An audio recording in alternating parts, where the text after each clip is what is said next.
It's a prefix that means to turn or to again. I've been thinking a lot about that, like in reruns. During the pandemic, I had a lot of time to watch reruns, watching something that's being shown again. We've been also, since the pandemic, been thinking a lot about our return to the church. That day when we'd finally be able to get all of that behind us and be back together like we are. And I'm so excited for that. But I got to tell you too, as we thought about that, I considered words like relaunch or to have a grand reopening. But those didn't seem to fit. And then I got to thinking about something else I've been doing during the pandemic, and that is planting my garden, which is why we're sitting here right now. As you see behind me, at least some of my garden. And I started my tomato plants from seed and then transplanted them outside here into this garden. And as soon as I did, the rabbits got to them and they ate every single leaf off of my tomato plants, to the point there was nothing but a little short stem left. And I was rather disappointed.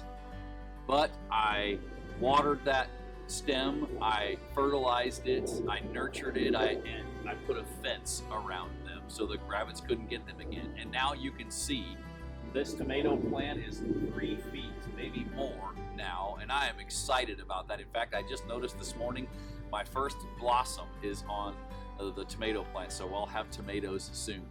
And that got me to thinking about the word that I think describes best what we're about here at O'Fallon First, and that is regenerate.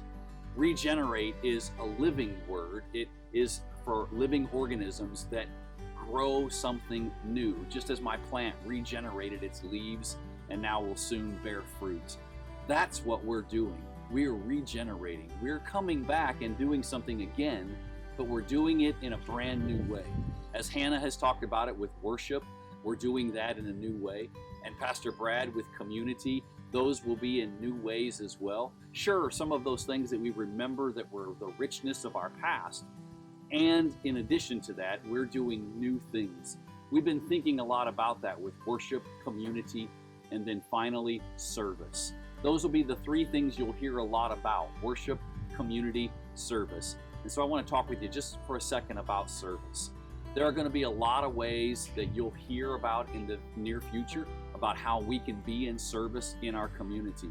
And sure, some of those are ways that you've served in the past, maybe serving on our dinner teams on Wednesday nights or serving on our ministry teams like SPRC and finance, etc. But there are going to be a lot of other new ways you can serve as well with our hospitality ministries. There are a lot of great ways that you can do that we can offer our time, our talents, our gifts, and be in service. Coming up real soon, we've set a date for an event that will give you more understanding about how you can do that, especially on Sunday mornings. So we have what we're calling a Sunday morning ministry fair coming up real soon. And we hope that you'll think about joining that and be thinking about and praying about the ways in which you can be in service. Looking forward to worshiping with you, to being in community with you, and serving alongside of you.